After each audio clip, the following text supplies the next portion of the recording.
Namaskar, Namaste, hello. Ladies and gentlemen, a very good afternoon to one and all present here. Respected dignitaries, esteemed speakers and guests, welcome to Advantage Assam 2.0 Day 1's first session of the day, Ayush, Tea, Fragrance and Flavours. The Ayush, Tea and Fragrance and Flavors session focuses on the fragrance and flavors industry through discussions with the key stakeholders. Esteemed speakers and experts, including representatives from the Ayush Ministry, will address opportunities and challenges in this growing domain. Today's session seeks and aims to unlock Assam's potential in this unique industry. Before I begin, may I invite on stage IAS Srimati Aruna Rajoria, the Commissioner and Secretary to the Government of Assam, to kindly set the context of today's session.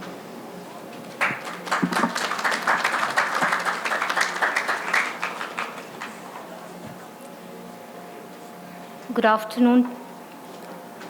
His Excellency, the Ambassador of EU, Honorable Minister Agriculture, our dignified and distinguished guests on the dais. I would not take too long to introduce you because the moderator, sir, is here. Paul would do that.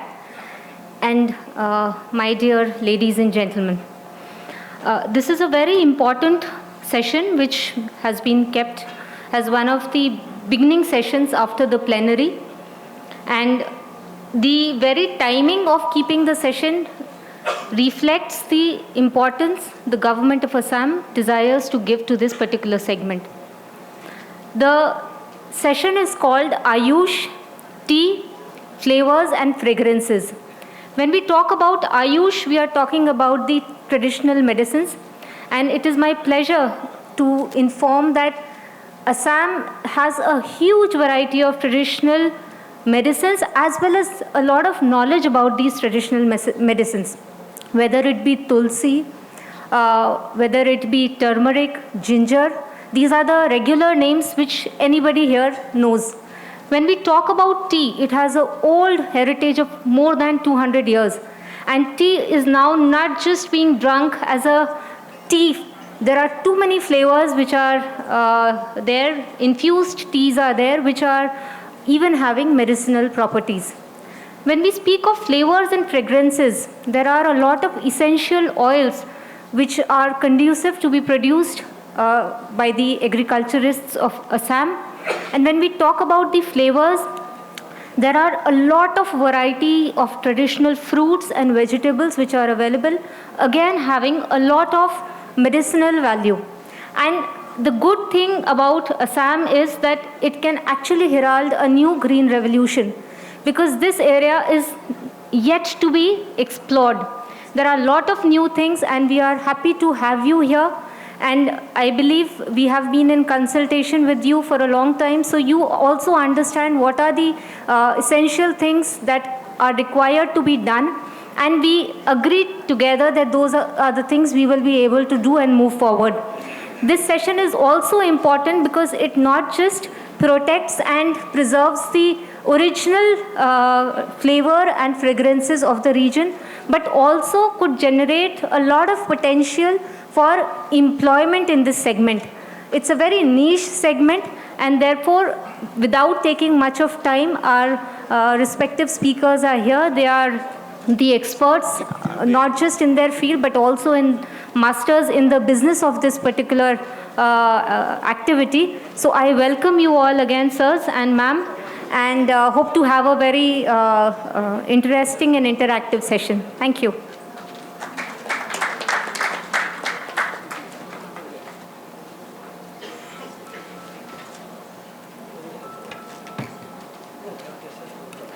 Thank you, IAS Srimati Aruna Rajoria Madam, for deliberately outlining the visions of today's session.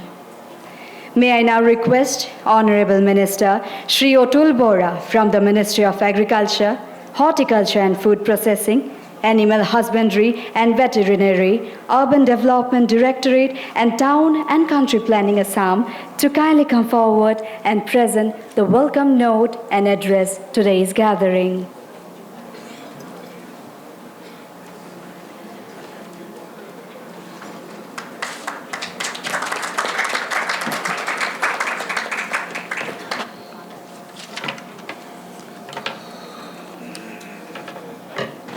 Good afternoon.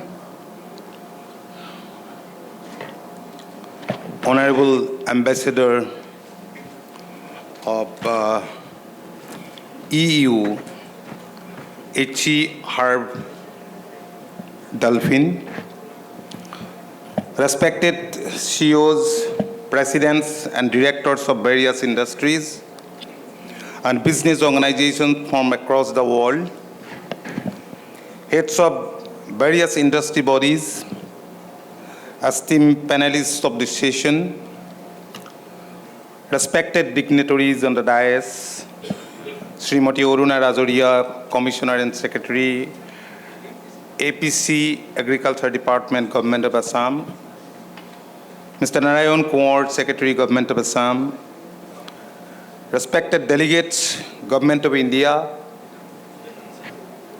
embassy staff members, representatives from universities, national laboratories, invitees, different stakeholders, students, and my dear farmers and media friends. At the very outset, I would like to offer my deepest thanks and gratitude to all of you for coming to Assam, the land of Red River and Green Valley with enormous resources and opportunities, and making this Advantage Assam 2.0 a grand success. We, the people of Assam, are extremely delighted to witness your enthusiastic cooperation and your wholehearted interest to invest in our state.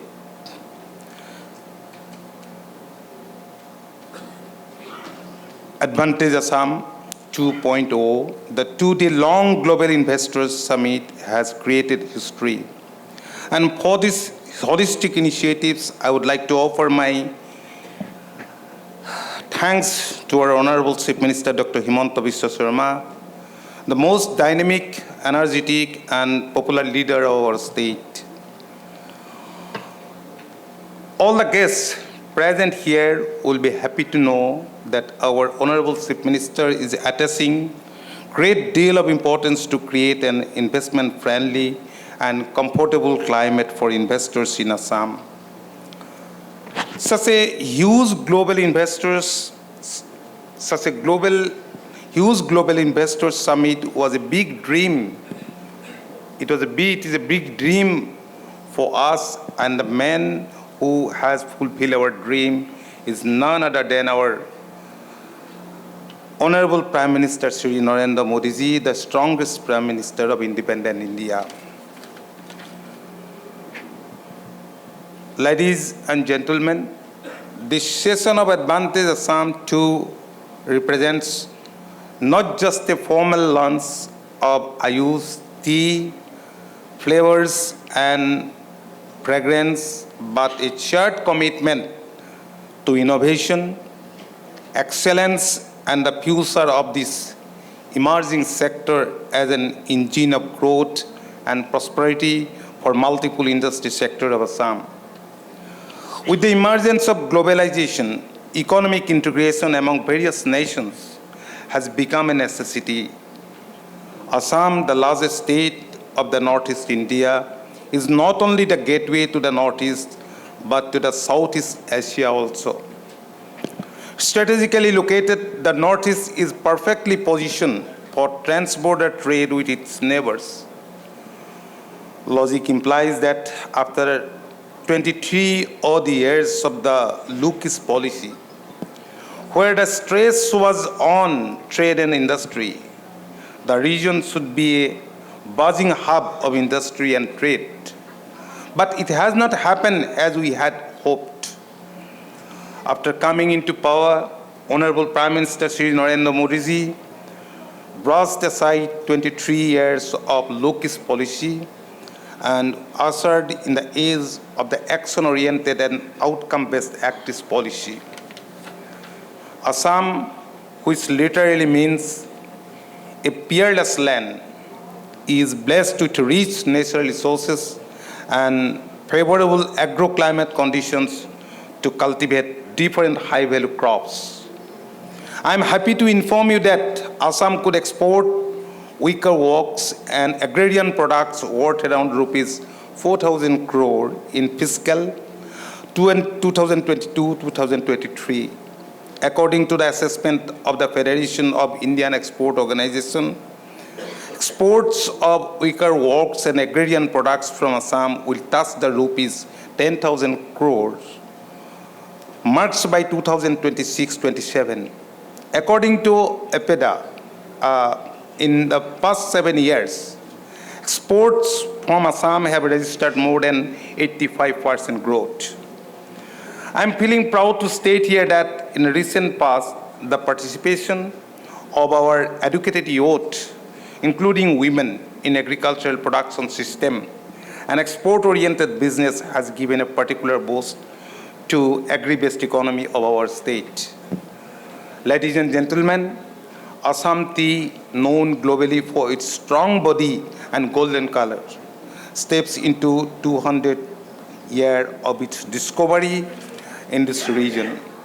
Assam is the country's largest tea producer, provides livelihood to millions with many others directly or indirectly dependent on the plantation sector.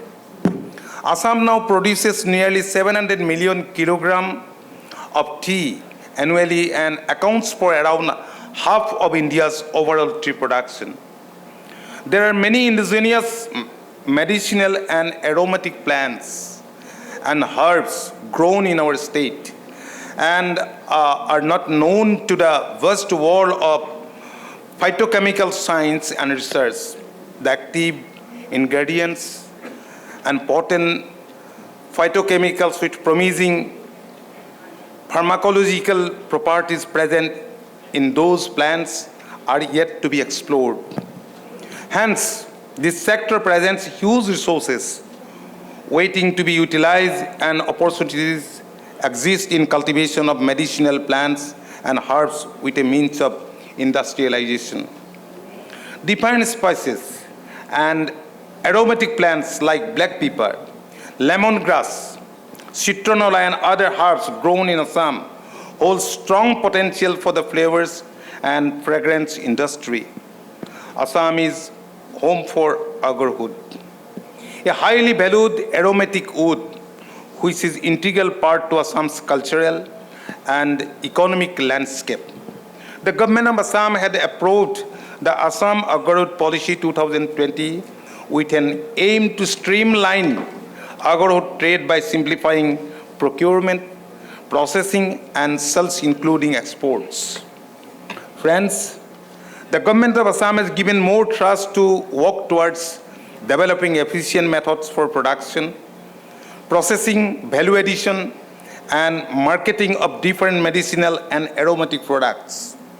This session has the presence of leading industry experts who I believe will share insights into market trends, sustainable raw material sourcing, logistic hub development, infusing modern industry, global innovation partnership, etc. With all relevant sectors, without any reservation, I can say that with the huge biodiversity that Assam offers, the immense potential for sustainable agribusiness, eco-friendly product development, the investment potential in natural constituents are fabulous. I am happy to say that following this session, we will launch the European Blue Valley Cluster Flavors and Fragrance, a first of its kind PPP collaboration between India and European Union. The initiatives will establish Assam as a global hub for flavors and fragrance, and also in traditional medicines and tea sector. This project is aligned both with India's Atmanirbhar Bharat initiatives and the EU's Global Gateway strategy. By creating a very conducive environment, we hope to leverage multiple MOUs will be signed at the Advantage Assam 2.0 summit. Already we have signed MOU with some groups in presence of our Honorable Chief Minister. I am sure this Global Investors Summit has brought new rays of hope, especially for our youth section, as the proposed investments will create job opportunities to lakhs of unemployment youth. I am also confident enough that this venture will be charged as one of the best events in its style in near future. Thank you all.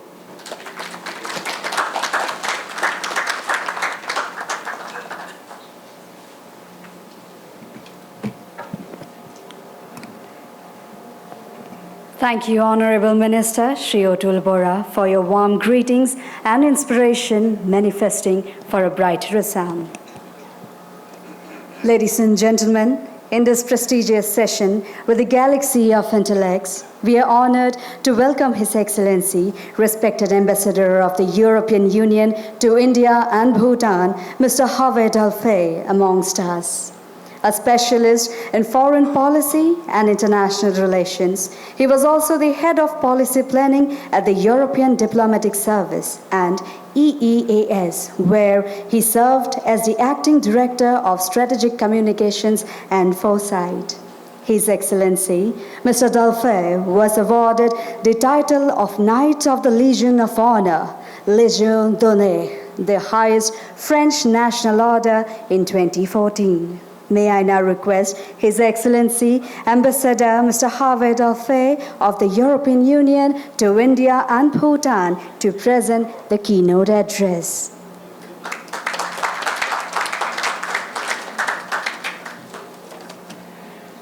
Thank you very much.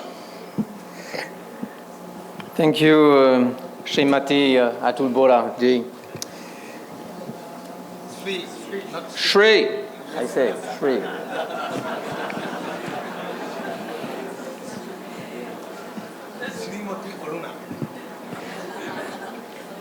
All honors on you.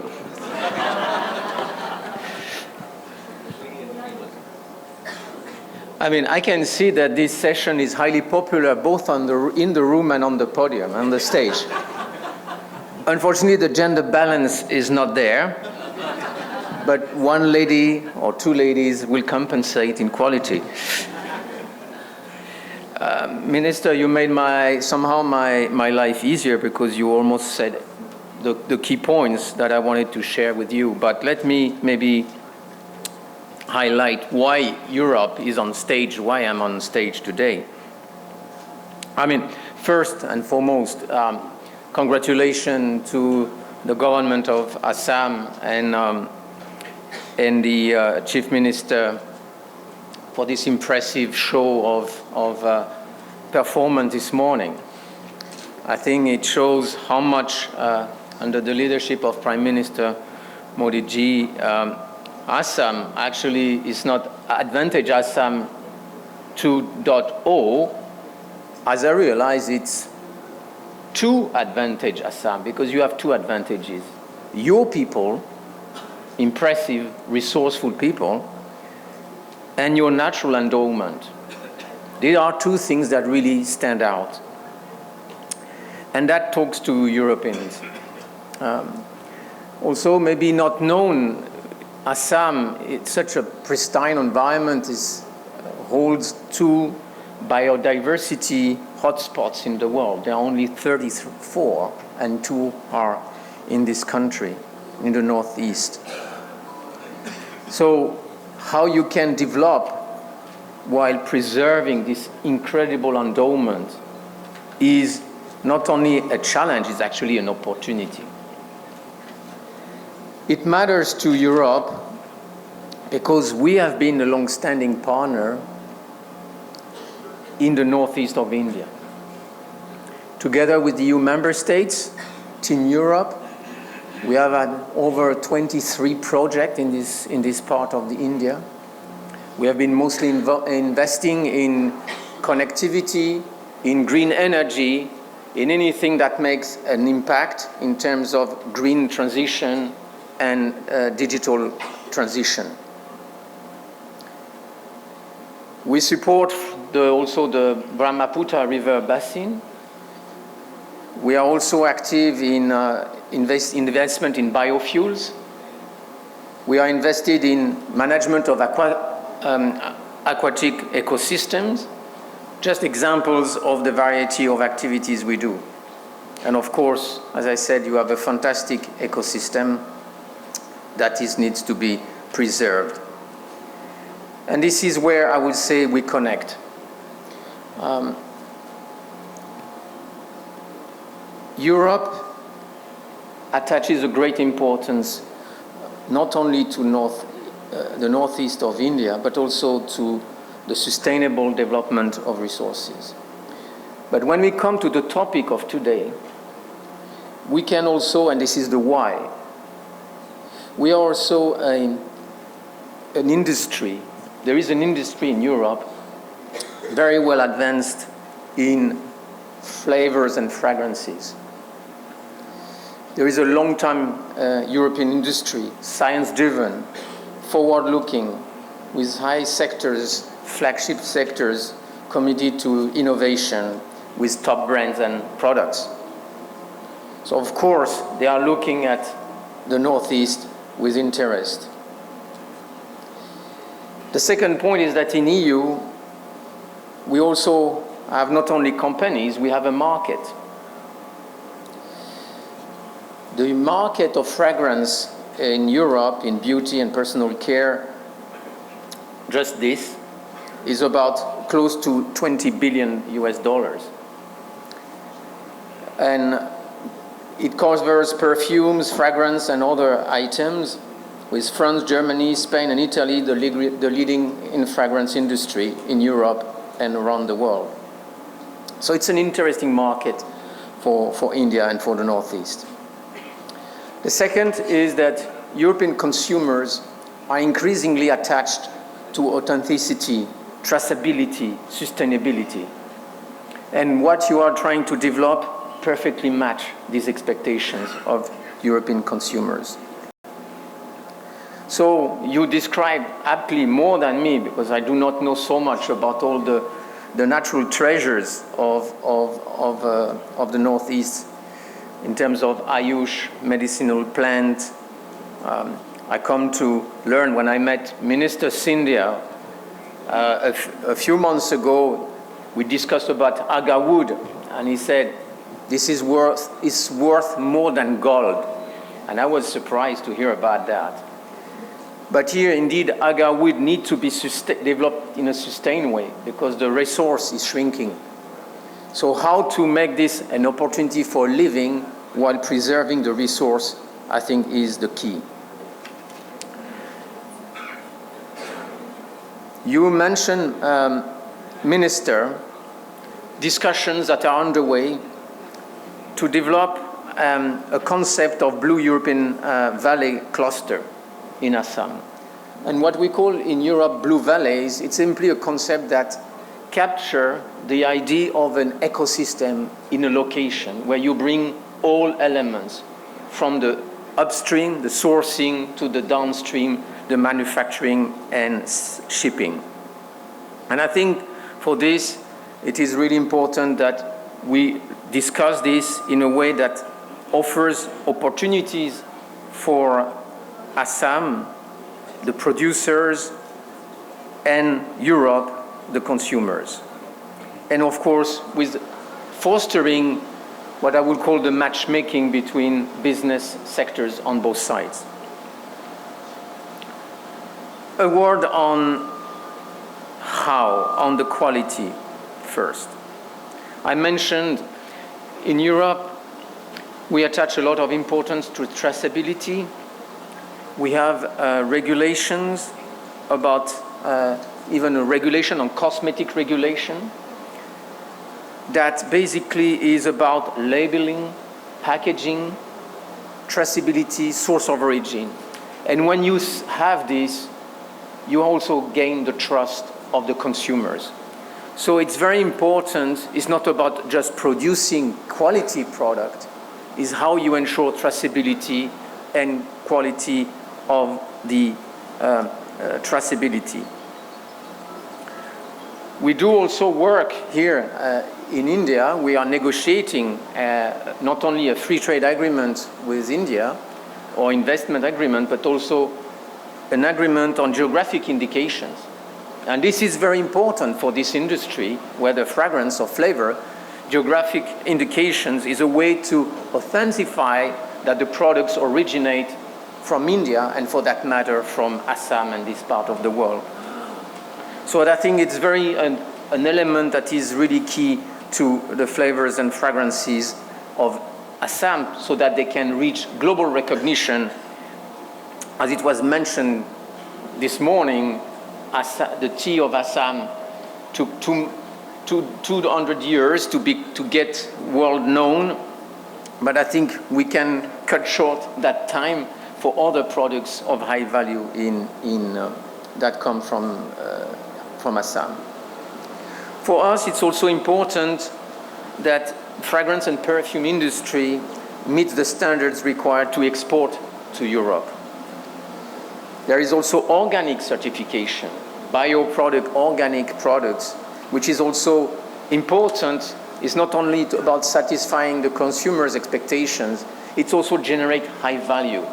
So the more you create your supply chain, the more in that domain, the more you can reach high-end markets in the EU. Let me say something not just about quality, but about quantity. The success is really investing not just in the production, but in the producers. And here in Assam, the more you can foster the regrouping of producers, farmers, producers organization, FPOs, something that bring also gender dimension in the way these productions afford support to livelihood and communities, is a way of empowering and for people to take pride in what they are doing, but also to upscale their skills in this section. So I think it's an important element that we also look. It's not just looking at the product, but we look at the people behind the product, and we need to invest in them. But there is also investment, there is always money. What the EU, and together with its member states and financial instruments, and I see my colleagues from the European Investment Bank, with here the head of the European Investment Bank office in India, we are also trying to facilitate de-risking of investment that provides sustainable finance to the activities that are in a nascent phase. And I think it's important to do this and to look at the sector of traditional medicine and Ayush as well as the global wellness market, to access the global wellness market as a potential for further private investment, but sometimes there is a hesitancy, and this is where instruments for de-risking come handy. We are looking also with financial partners and governmental funding scheme that the Prime Minister mentioned this morning, how to encourage EU-based firms to set up in Assam. There are two elements that stand out, is of course how we can facilitate the connectivity to that region, because there is an element of shipping to the external markets. But when it comes to, at least for fragrance, it doesn't need big consignments. It comes on smaller package, but I think it's important to do also work on the connectivity side, and this is where the EU is so much invested in developing intermodal connectivity from the northeast, but across India, and we are also part of the so-called IMEC, the India, Middle East, European Economic Corridor. So it's really building the connection from door to door. And I'm mentioning that because there are European companies that are members of the Federation of European Businesses in India who are leaders and world champions in logistics and connectivity. So they are partners for you as well. It's not just those who are specialized in fragrance and flavors that will hold the key to success. It's how you integrate all the different actors, including the ones who are in the logistics and shipping. Mentioning the Federation of European Business in India, this is the newly established chambers that bring all the key European companies in India. I think they are certainly willing to explore the opportunities for value-added products, promote sustainable agricultural practice, and connect the local producers to the global market. And this is, I think, something that we will do. We will support and mobilize our companies to look to the Northeast as a worthwhile opportunity for investment. I think it's also how we can work on the marketing side, how you can give your product not only a brand, but also a reputation around the world. And I think those specialists in Europe, which are in the niche of luxury products, really are specialists in that. And I think it's important that you connect to this specialist of the luxury fragrance market, where, or as well as artisanal perfumers who are always on the lookout for quality products that can be supplied from Assam. So I think with this, there is a bright future for your sector. There is a high potential. All the elements are here, and I think you can count on Europe and the European Union member states, as well as the EU itself, to work together collaboratively, private and public, to bring together the consumer in Europe and the producer in Assam to make this a future success story of Assam. Thank you very much.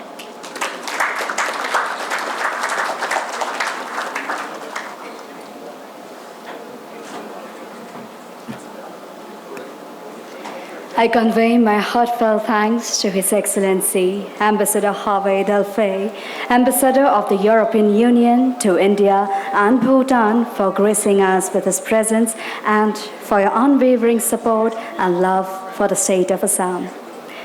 Ladies and gentlemen, let us move towards the panel discussions. Today's sessions will be a benchmark in the context of Assam's growth and development. We'll look forward to soak in with ideas, objectives, and visions of the session, Ayush, Tea, Fragrance, and Flavors.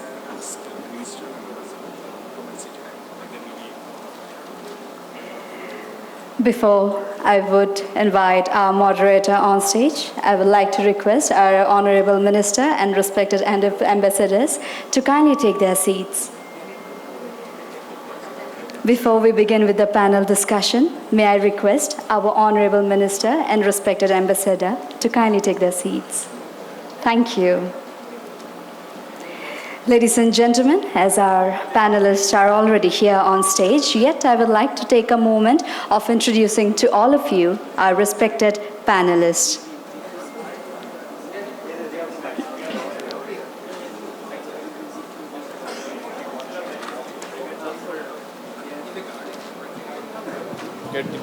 Check. Ladies and gentlemen, in the panelist sections, we have our panelists, Mrs. Anya Karen, COO in Lamobi. We have Mr. Sumit Dasgupta, MD, Mane. Mr. Abhishek Kumar Singh, Head of Sales, Aroma Ingredients, BASF International. We have Mr. Bharanidharan Pacha, CEO, Transgreen. We have Mr. Joydeep Phukon, Toklai Tea Estate.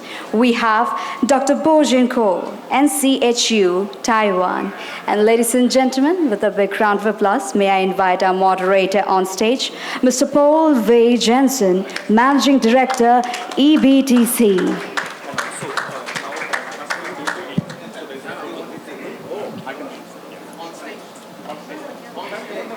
Before we begin our session, we will be heading forward towards a quick photo session.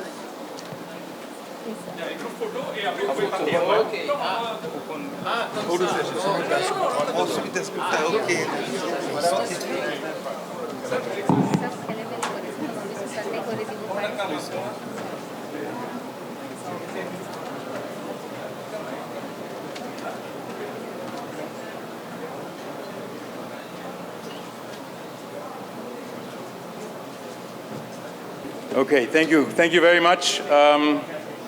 I have been allowed to overrun by 10-15 minutes, so we will hear more than 1 minute per speaker, as we have 6 discussants who are all very eminent speakers and domain experts in their fields. So we have a lot of insight that we can actually get from them. So I would, without too much further ado, we all know, we've heard from the minister, we've heard from the ambassador about the biodiversity of Assam, which is also the foundation, in fact, of all these 3 sectors, Ayush, tea, flavors and fragrances, because they all utilize the plants, the flora, the herbs, the leaves, the flowers of Assam. So what we want to talk about today is how do we use that in what we want to teach you or tell you about is how do we use that, how do we produce that, how do we develop these products in a responsible way using the raw materials, how do we collaborate across borders, across the whole value chain on innovation, as well as obviously developing and getting these products to market. How do we create ecosystems, market ecosystems that are beneficial to all parties in the value chain? How do we create these robust value chains, and how do we create the growth and the economic development that the minister was talking about that is the potential of Assam? Yeah? So whilst ensuring environmental responsibility, societal impact, we're going to talk a bit about women empowerment, we're going to talk about the skilling requirements that was mentioned both by the minister and the ambassador. So without further ado, let's start talking. We have from across a variety of industries to speak about, and I would like to first call upon Anya Caron. She's the CEO of Inlamobi in Europe. She's a business strategist and a policy advisor. Her focus is actually regenerative economies, sustainable market transformation, and in terms of economic development, you've been very active in Europe and across the world in developing clusters as well, which was also mentioned in the 2 speeches, which is an instrument for innovation, for creating market ecosystems and for, what do you call it, also focusing on what you're talking about, regenerative production. So Anya Karan, please come, and you have 4 minutes at the very maximum. I think I will try it, and otherwise you tell me. Good afternoon.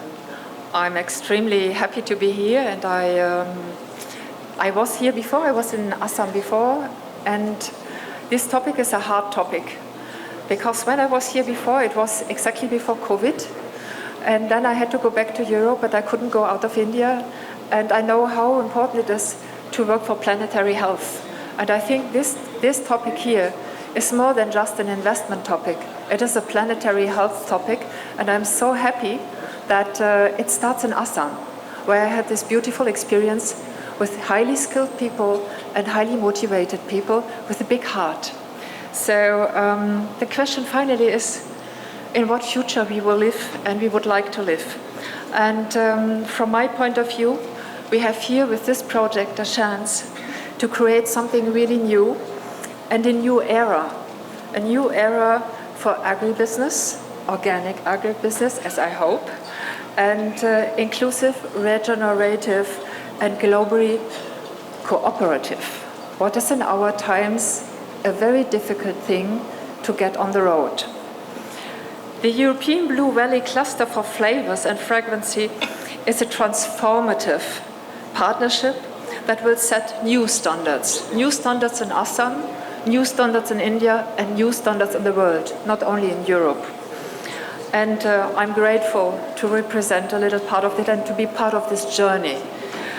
Assam, as far as I recognized as well, was personally, and I was listening yesterday evening, I had the chance to listen, and is a very rich agribusiness heritage. And besides that, even rich of biodiversity. And everybody who is familiar with studies and researchers knows that these are one of the biggest threats, that we lose biodiversity all over the world. And if I see for investors and I'm looking for it, they are not investing in biodiversity. Besides that, they should know it is important, because without our environment, we won't survive, and technology should stay a driver. Assam is more than that. It stands more for that. It stands for a heritage and an unexpected, extraordinary opportunity. With all these experiences and traditional knowledges in building ecosystem around premium teas made for well-being, not only for drinking, and essentials, same way here. This is the very, very heart-related connection. And for local economies, and it can become a global niche what is able to address from here mass markets. And that is quite outstanding from my global experience. This Blue Valley cluster is not just a business initiative. It is a holistic ecosystem. And as this, it will provide a lot of innovations. Innovations in education, I would like to start with that shortly, and job creation, data about botanicals, what will be a rich source for lots of innovations and lots of different job creations we not imagine even today. IA-driven formations, botanical skin care, not only cosmetics, skin care, regenerative agriculture, packaging solutions, organic packaging solutions. The world is looking for solutions for this that can shift whole markets with big volumes. Crossover innovation linked to tradition and modern science and technology. And exactly this, the combination of all these intersectional and intercultural approaches, this will be more than that, and will be able to address global challenges in climate change and all the symptoms we face over the world. And Assam can become really the incubator for these solutions. And here, circular solutions and circular models are going beyond. And it's not only about recycling, of course, as well, but it goes beyond these solutions, and it will give us new insights about sustainable sourcing, ethical harvesting, about science-driven innovation, technology transparency, as we already heard before, education and women empowerment. And empowerment is really a word I don't like so much in that context, because women are empowered, but they are not in power. So this is something what can be here. And by the way, the investments, global investments for women are only with 2 to 4% globally. So this can be an incubator for new businesses and the chance for the young people. I saw 8,000 yesterday dancing. And if they are able to set their potential free, it is a huge transformation what we face. Circular economy and regenerative economies can be the driver. It also can transform Europe. And I think that is something what is a very important angle here, that Europe is not coming and investing. The driver is Assam and India. And that is the perspective I hope that many Europeans who will make business here will take.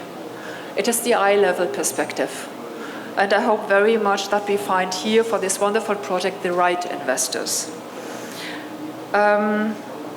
It is an extraordinary chance for intercultural, intergenerational collaboration. Even intergenerational, because we are based and we are focused on traditional knowledge, what is rooted in the different generations. And it can bridge gaps for women, gaps in economies, and gaps in different ecological fields. For me, it is a call to action. So the European Blue Valley Cluster is an opportunity to redefine global supply chains. We will hear about that more. And to become to a profitable, but not only profitable, to a prosperous, ethical, generational, and regenerative, inclusive, work together project partnership. The Indian and European partners, I would like to say, wake up. It is now the moment. We are an early mover and pioneers in this field. And it's right now the right moment to start this, even that we are alone as a pioneer in that field for the moment. And the future is here, where economic growth, environmental stewardships goes hand in hand. So I hope you join us, and we will work together, and I will have a little place in this wonderful approach and partnership, that we can really move something very sustainable for the next generations and for our planet. I thank you very much. Thank you very much, Anya, for that call to action, and I could not agree more. As the MD of the European Business and Technology Center, looking at collaborations between Europe and India at a business and technology level, being in India right now is the right place at the right time. And I think there's plenty of opportunity for good collaboration. Now, to mention, take one of those companies you were talking about, Anya, European company investing in India. I would like to call upon Sumit Dasgupta. He's the MD of Mane here in India. He has 30 years of experience. That's a French company originally, Mane Yafis. He has 30 years of experience in the flavors and fragrance industry. You've been establishing manufacturing, you're setting up sourcing systems, you're looking at research and development, and you're an avid, evangelist that naturals have a place. So you're also obviously active in the Northeast and in Assam. Now I know you say there's so many opportunities, untapped opportunities at the moment, but a lot needs to be put in place for everyone to tap into those opportunities. There's a need for transparency, there's a need for consistent quality, there's a need for standards, and I think even the ambassador mentioned that at that point in time in his speech. And there's a very important element of having to have collaborations across borders between Europe and India at so many levels between all value chain partners. So Sumit, please, could you give us a few words? Again, please only try and limit to 4 minutes. Yes. Good afternoon. Honorable dignitaries, esteemed guests and industry leaders.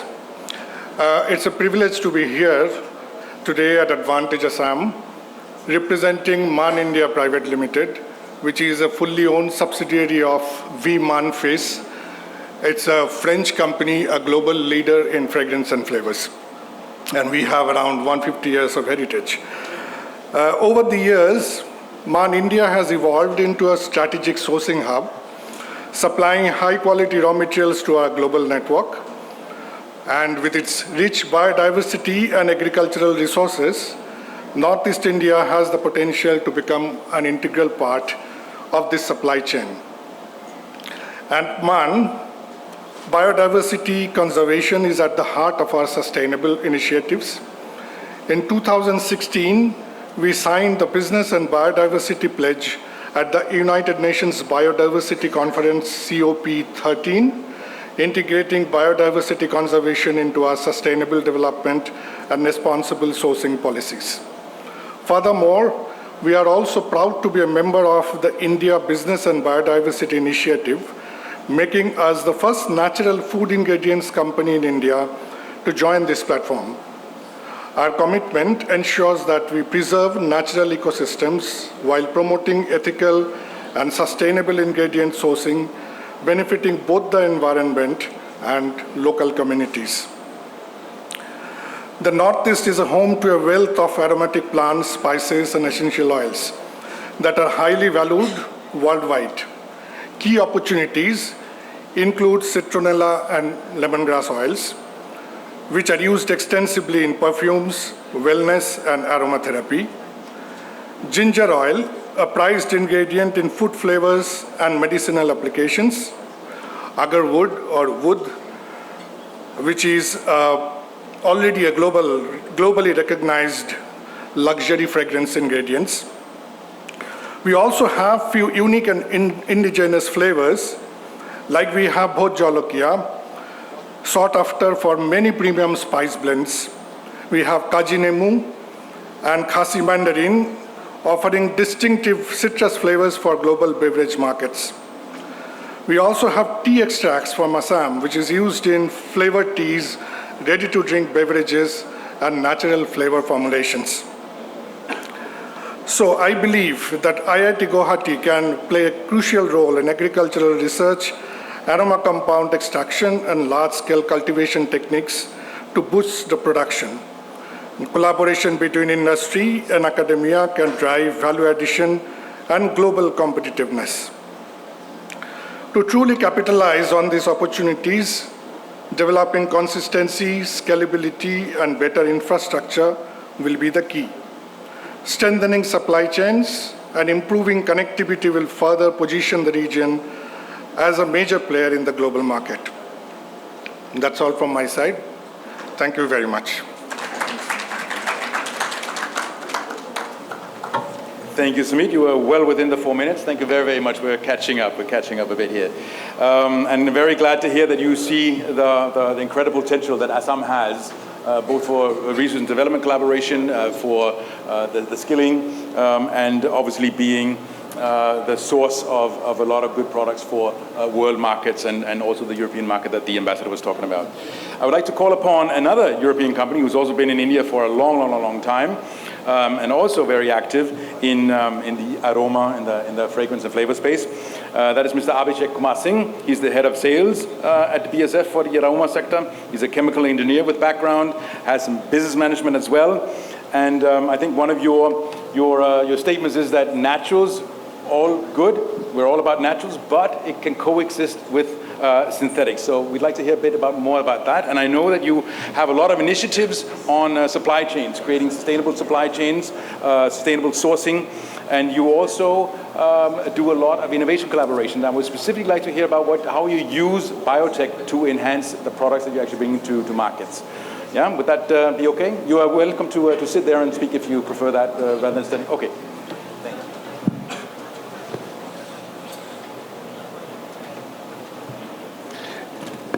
Thank you, Paul. Good afternoon, all. His Excellency, Ambassador, Minister, and all my panelists and all my friends here. Okay, we are talking a lot about naturals, but I come from BSF. Basically, we are into the synthetic sector, and it's a very old company, 160-year-old company with leading chemical company in the world. And amongst the various segments BSF has, our nutrition care and is an important part of it, and aroma ingredients is very, very crucial, or the core to the whole sector, with huge investments, and we are the major ingredient supplier. So you have the big F&F houses, you heard from Sachin here. So we supply the ingredients to these houses. And yes, even though we are synthetic, we are of the opinion that the way this market is growing, and there's no brainer that this industry is to grow. 10%, somebody talks about 12%, this is a number. The fact remains it's a big industry, it's a growing industry, and it's the right time for Assam to step in and make the best use of it. But it's not just natural and synthetic. We always believe that it's a coexistence of both, not one over the other, and one cannot grow over the other. So it has to be together, and this is our firm belief, and this is what we have been propagating.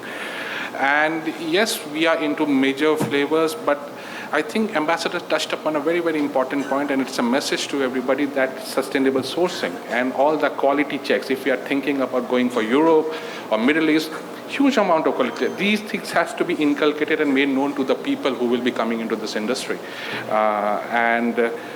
BSF, if you know, like 90 or more than 90% of our products come from renewable sources, biomass balances, so we are much there. We can help some, passing on those informations. But what Paul was talking about is that we also have 100% natural isobionics, which is not from the agri-structure, but it's completely biotechnology. I think biotechnology for Advantage Assam 2.0 is also important. And this is where we are working very extensively. So all the products for the flavor industry and the fragrance industry, we do the biotechnology route. It's like for the common people, let's put it this way, how we make curd. You take a bacteria, you take the zymase, and you make more.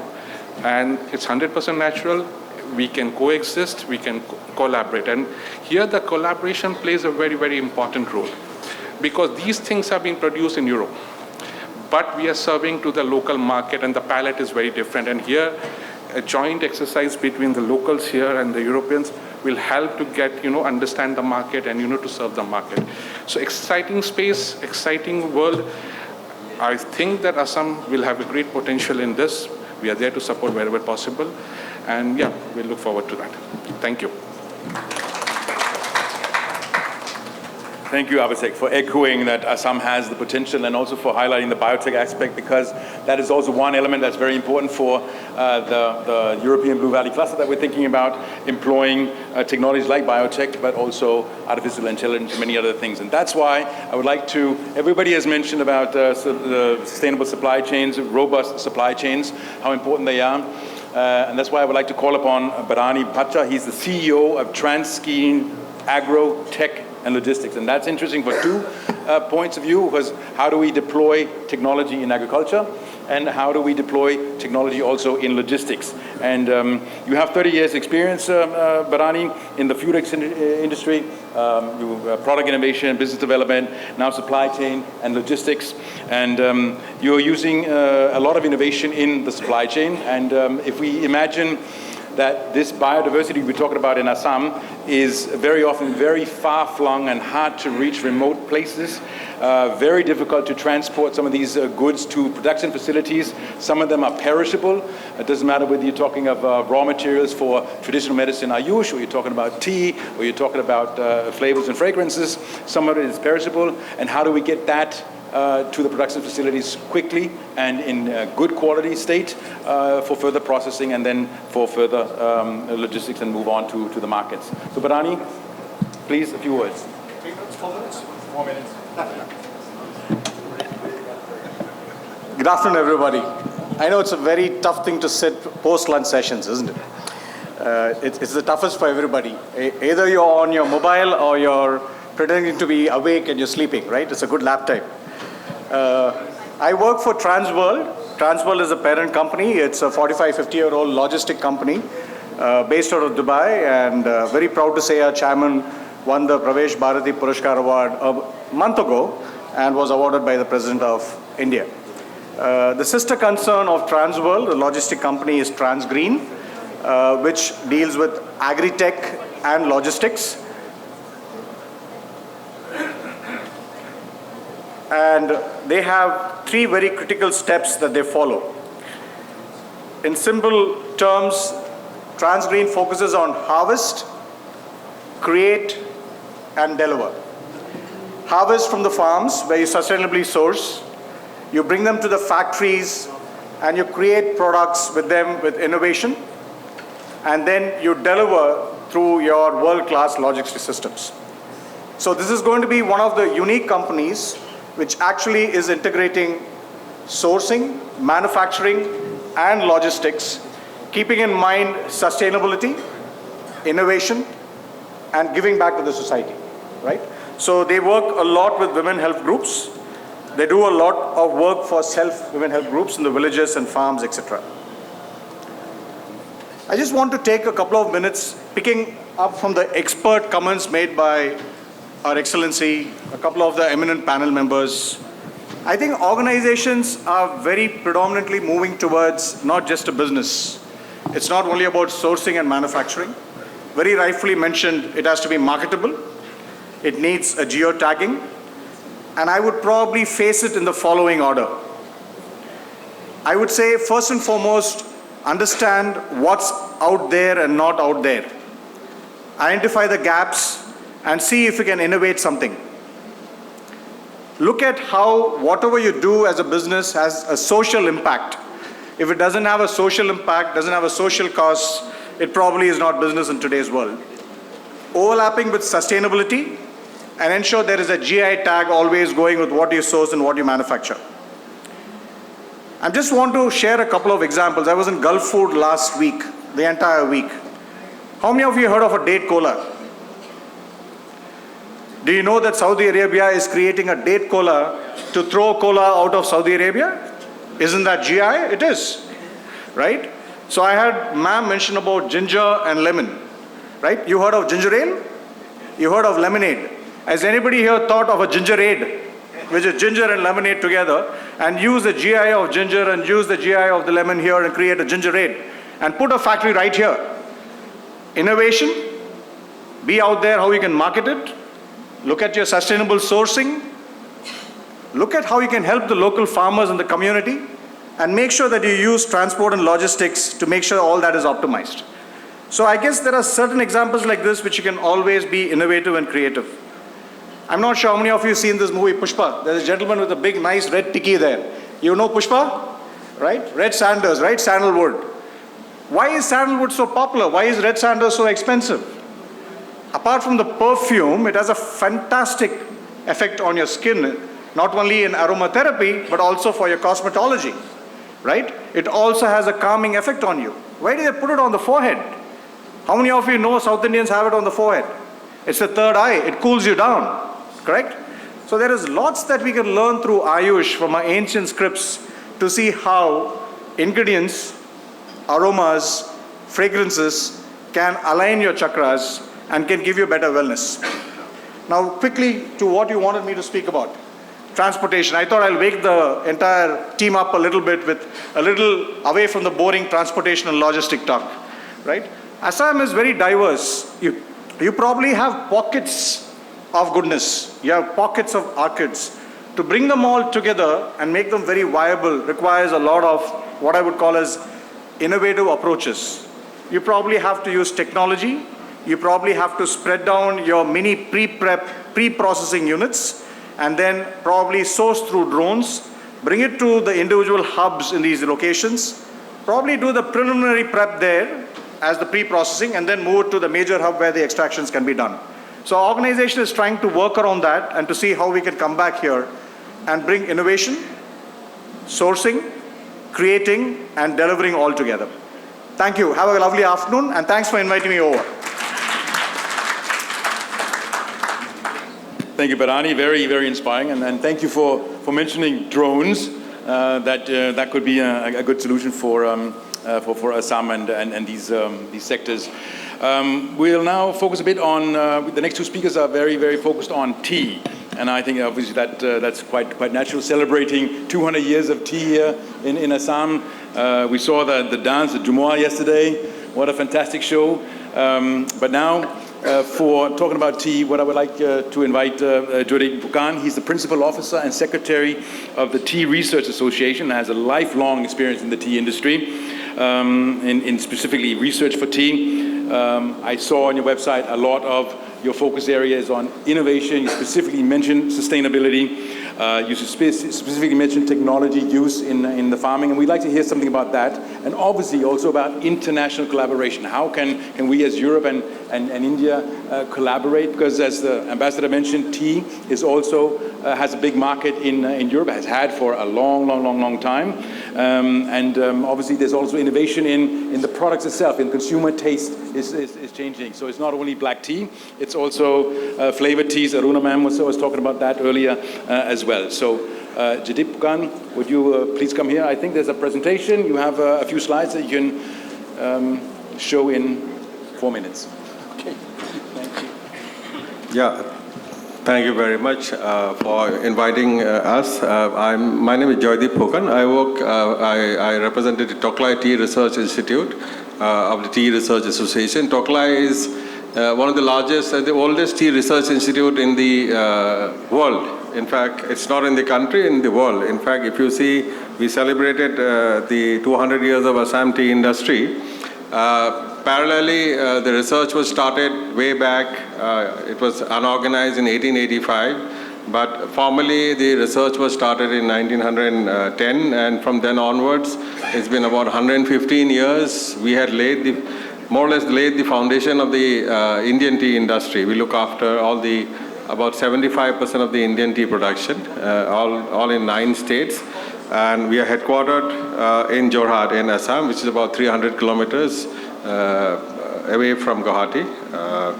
So First of all, greetings to Honorable Minister Otul Bora Sir, Agriculture Minister, His Excellency the Ambassador of EU to India, my fellow colleagues in the dais, and esteemed friends sitting.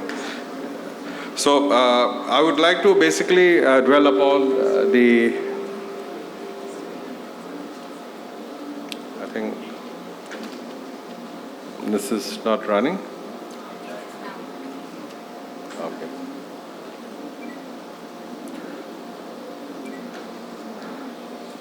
So this is a brief history of how tea started way back in 1823. So we have crossed 200 years, and it's now we are on the 202nd or first year actually.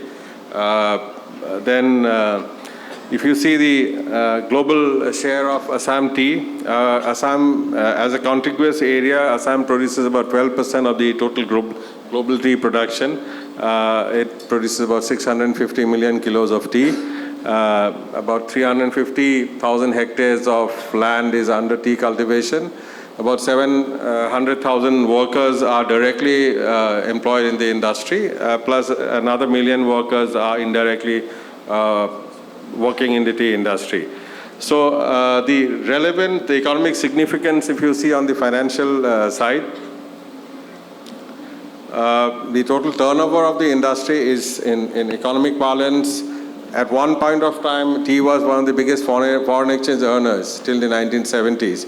Now we are not even maybe 1% of the total foreign exchange earnings of the country. But at the same time, it's one of the biggest employment generators for the country. It is giving employment to, as I said, about more than 2 million people.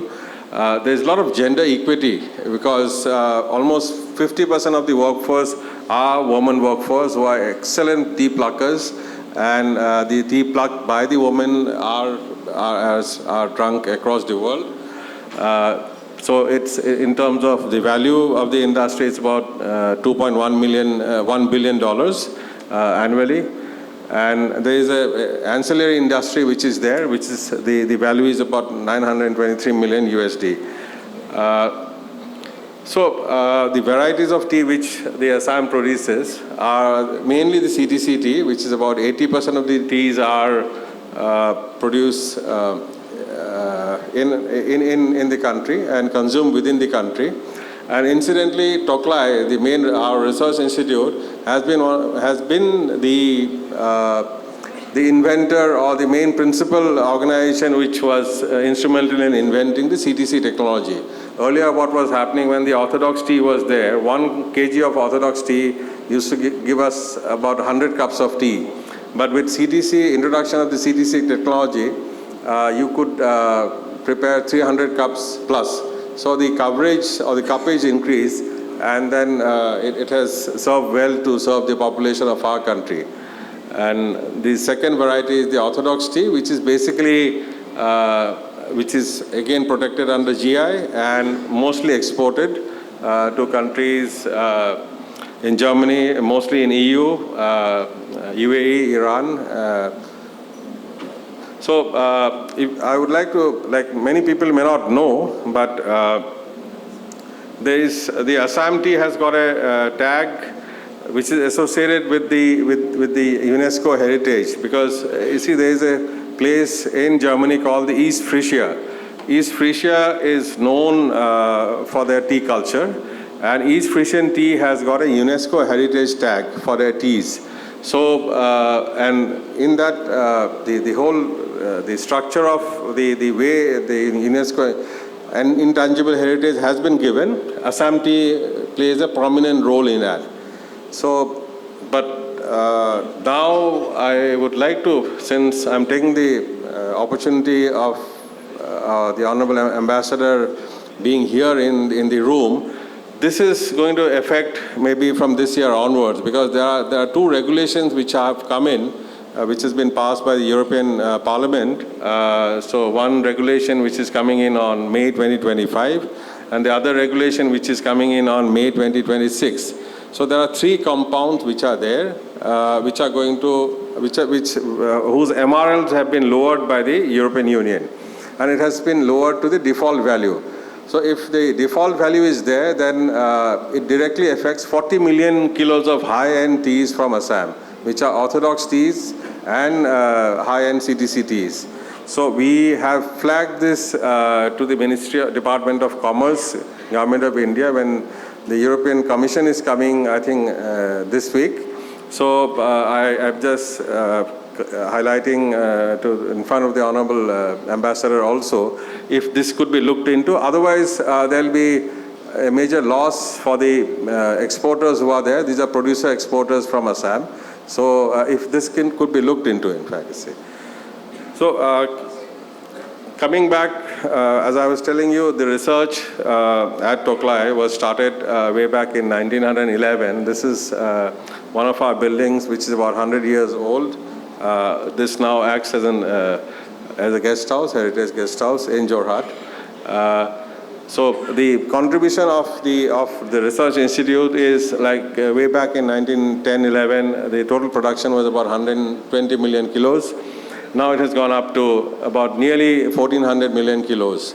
So that's the contribution from our organization. The yield has gone up from 500 to nearly about 2,100 kilos per hectare. So as I told you, CTC has been one of the biggest inventions of Toklai, plus the planting material which is there, like the industry is using. So, so more or less, the industry banks on us for most of the R&D purposes. So in 1964, all the research was clubbed under the Tea Research Association, and we worked throughout 7-8 branches all across eastern India. So now tea, as you all know, yeah. So I've got just 2 slides. So it has been declared as a health drink by the US FDA, and a lot of other agencies have also come in.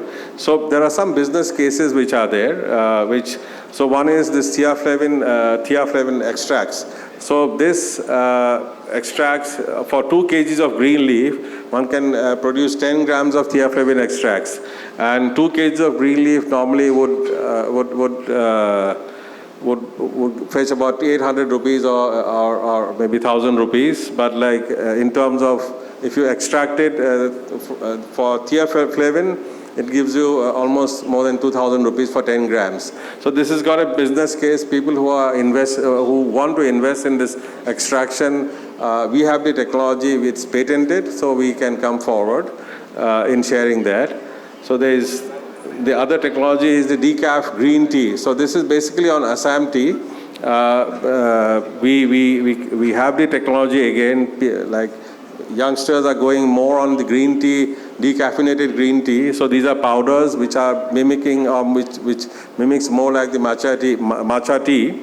So we can give people the technology who are interested to upscale and commercialize. Some of the technologies for non-conventional pest management, these are the nuclear NPV technology which is there. This is again AI-based breeding which we have done and we are creating smart tea clone banks. So people who are trying to set up tea banks or tea nurseries can come in. It's a very small investment proposition, but it's going to be a good business for local people here. Then the microbial formulations which are there, these are indigenous technologies which we can commercialize, people who are interested to come in. Again, a new technology which we have developed, a tea quality analyzer on NIR technology. So I would request people who might be interested, we can talk offline, but like I'm just showing you the details of what is there on offer.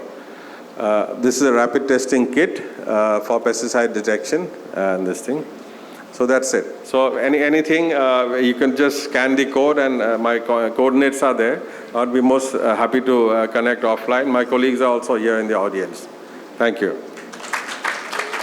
Thank you sorry for having to break you off. It's just we all are so passionate about what we're doing. We have a wealth of knowledge. We do have one more speaker, and a very, very important speaker, and an eminent professor from Taiwan. Yeah, who is also, Taiwan is also a big enjoyer, connoisseur of tea. And I would suspect also a lot of collaboration opportunities would be there when I see the amount of research innovation that you're doing across the board here. Very, very interesting. And I saw you also did a lot of work on climate change, a topic that's also very close to the heart of the EU. And we even have the world's climate bank here, the EIB. So maybe there's something that can be set up in that fashion here. Professor Budin Kuo, he is a professor with the National Chongqing University in Taiwan. He works in the agronomy department. He's a specific tea expert, and he works for the Smart Sustainable New Agricultural Research Center. So you've also been involved in a lot of interesting work that can support along the lines of what we have just seen from Joydeep. And you're also interested, I know, in cross-border collaborations. So please, I think you also have a few slides you want to show. You do have 4 to 5 minutes. So if that presentation is ready, then the professor, you can come up and give a few words. Thank you very much. Good afternoon. I just want to give you a brief introduction about the tea research result in Taiwan. And as we know, the first slide, I'd like to mention the AI revolution in agriculture, especially in the key breakthroughs in Taiwan. Based on the talent pool and the industrial ecosystem. So we developed the precision agriculture. So we use the sensor and data analysis to optimize the resources allocation and try to maximize the yield and minimize the environmental impact. The second one, we have the robotic automation. So use the automatic robots, we can control we can control the pest and increase the efficiency and reducing the labor cost. And for the second one, we have the AI power and disease detection. For the AI algorithm, we can enabling the timely intervention and the preventing the widespread cold loss. And in Taiwan, you can see the left side. You can see according to the different degree of fermentation, we have the oolong tea, green tea, and black tea. The most of the tea in Taiwan is oolong tea. You can see the yellow one. And the green one is the green tea, and the black. We also have the good quality of the black tea. And about the impact on tea production in smart agriculture. For instance, for the sustainable farming. And we try to minimize the environmental impact. I just listened to the previous speaker. He mentioned that in Assam they have some the problem. So if we use the sustainable farming, probably can minimize the environmental impact and promoting the sustainable practice. And then we also use the AI power system, try to monitor the tea processing condition, try to ensure the consistency and upholding the quality standards. And about the precision harvesting, we can determine the optimal the time for harvesting, for the harvest tea living and maximize the quality and the yield.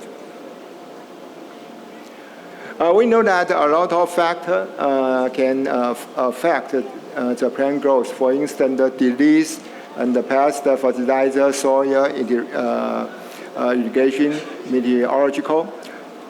So we have to control all the situation, try to get the good quality and the good yield, and get the profit for the farmer.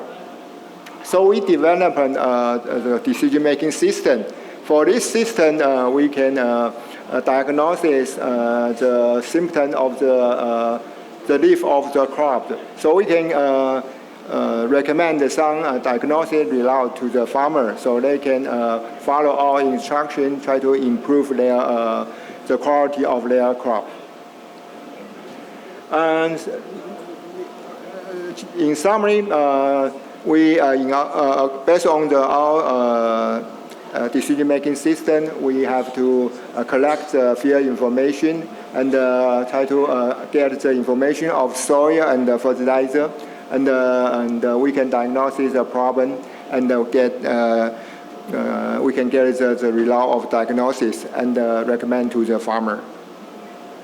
The last slide, I'd like to mention that Taiwan continue to commit to the innovation and the sustainability, position us as a leader in the agricultural technology. So Taiwan can cooperate with Assam in the future and the EU country in the future. So this is my presentation, and thank you for your attention. Okay. Perfect, perfect. Well within time. I mean, you, not the whole panel as such. And thank you very much also for highlighting exactly the things that we like to hear: sustainable farming, quality control, and precision harvesting. I think was very, very interesting as well. And I understood that data, information is the key to everything. Yeah, have sensors, measure everything, get information, and then act accordingly. So thank you very much. I know you all have a lot of questions for all our speakers, but I think we do not have time for that. Please. 3 questions?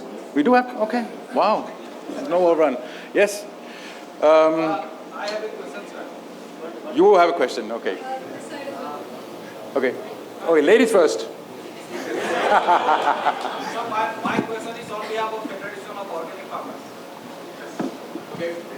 Microphone will come, yeah?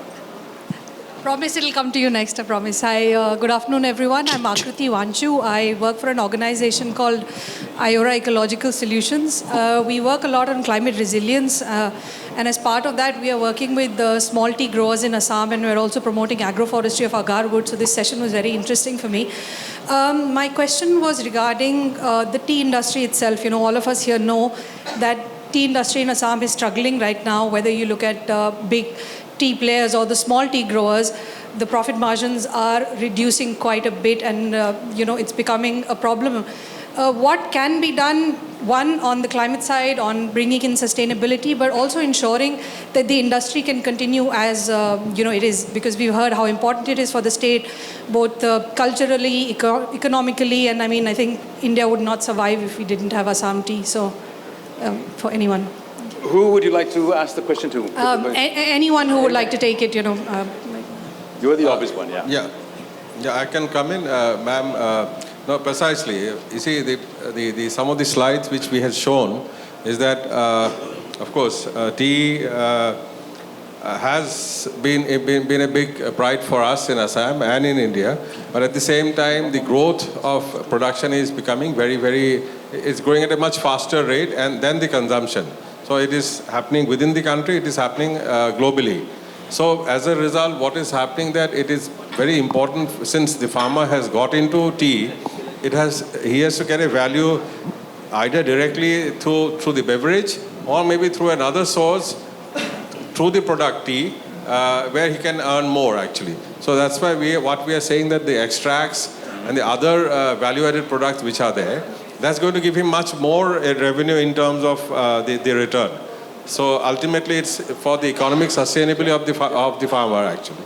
So we work from Toklai side. We work very closely with the smallholders, and so only thing is that if we have a bigger organization or a company who can come in, set up the extraction, because in China and Japan, you have a big extraction industry along with the tea industry. So some of the things, even in Korea, it goes into cosmetics, it goes into nutraceuticals. So that kind of industry has not been set up in Assam, especially where tea is as I told you, we produce about 12% of the global production. So if that comes along with our plantations, that's going to be a win-win situation. Okay, thank you. Question over here? Hello. Good afternoon, everybody. My name is Prahlad Vaishnav Borua, and I'm executing as the chairman of Federation of Organic Farmers Assam, in short FOFA. It is a federation of 33 organic certified farmer producer company of Assam, formed under Directorate of Horticulture and Food Processing, under the Government of India scheme MOBCD NER. In last 11 to 14th of Feb, we visited Germany to attend the BioFech 2025. We showcased our Assam GI Tech Karbi Anglong ginger, Kaji Nemu, and turmeric, black rice and red rice there in Germany. 94 countries are participated in the BioFech, and we got tremendous support from various industrialists, especially the ginger and lemon extract manufacturer. Do you have the question? Yes, sir. Okay. Now, I want to know from you, sir, that can we expect under the Blue Valley cluster that as the ambassadors are, and you also told that transparency and traceability is more important for make any commodity marketable in EU. Also, the regulation of European Union we have to follow.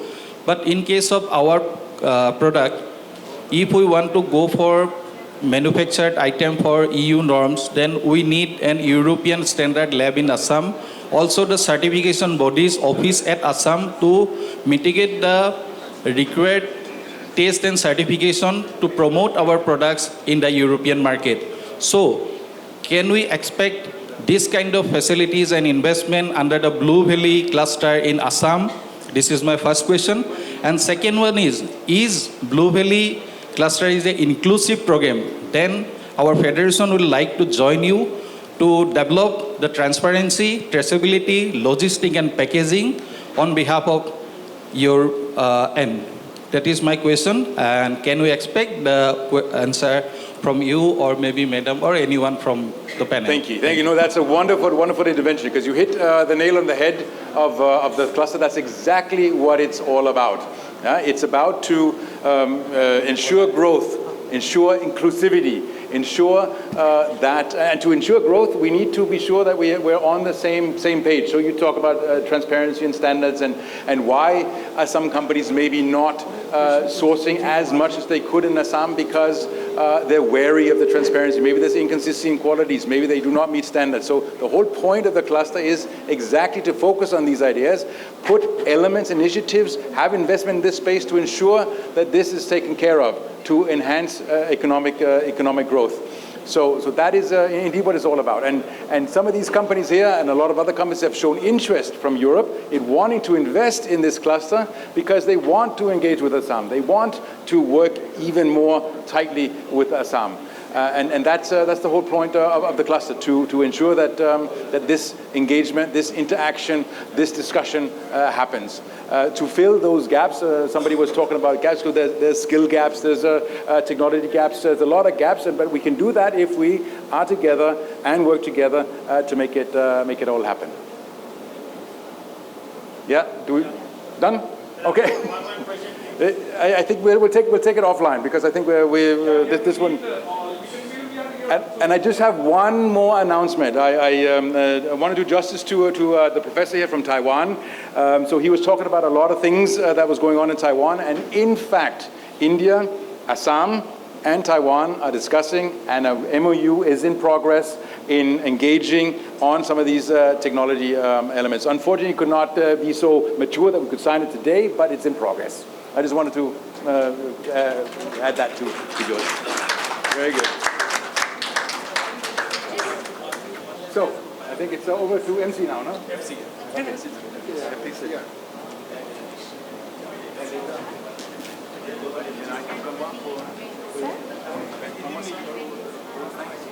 No, I'm not going to do that.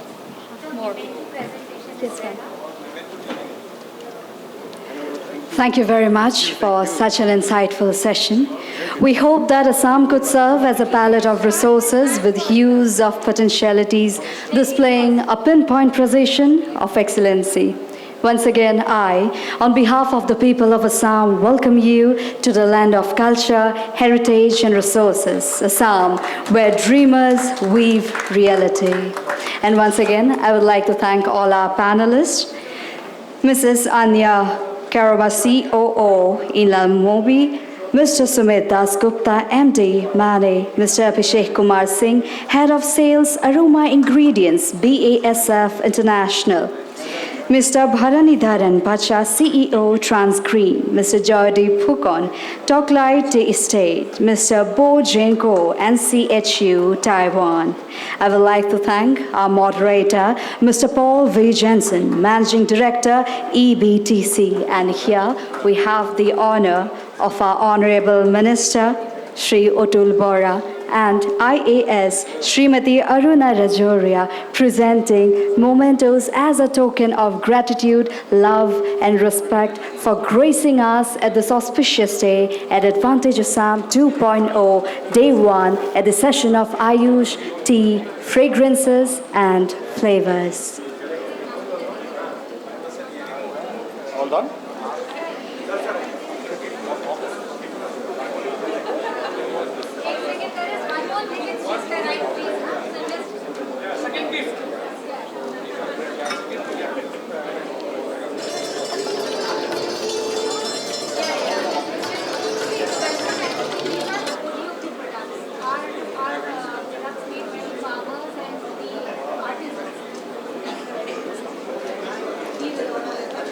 We have another set of gifts coming up, and IAS Srimati Aruna Rajoria Madam is doing the honor of felicitating our delegates with Phulam Gamusa, the symbol of respect in Assamese culture and heritage.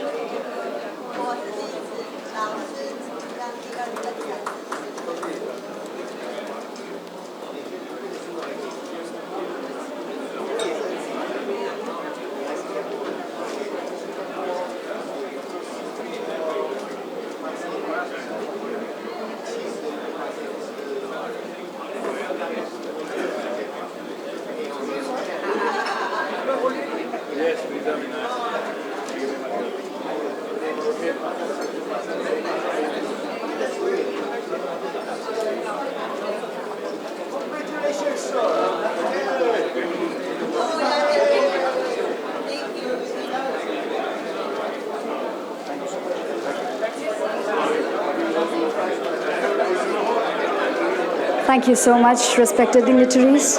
Thank you, Srimati Aruna Rajoria Madam and Honorable Minister Otul Bora.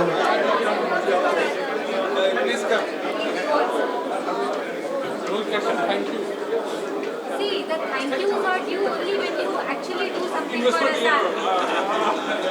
No thank you, no verbal thank you. Yes, no verbal thank you.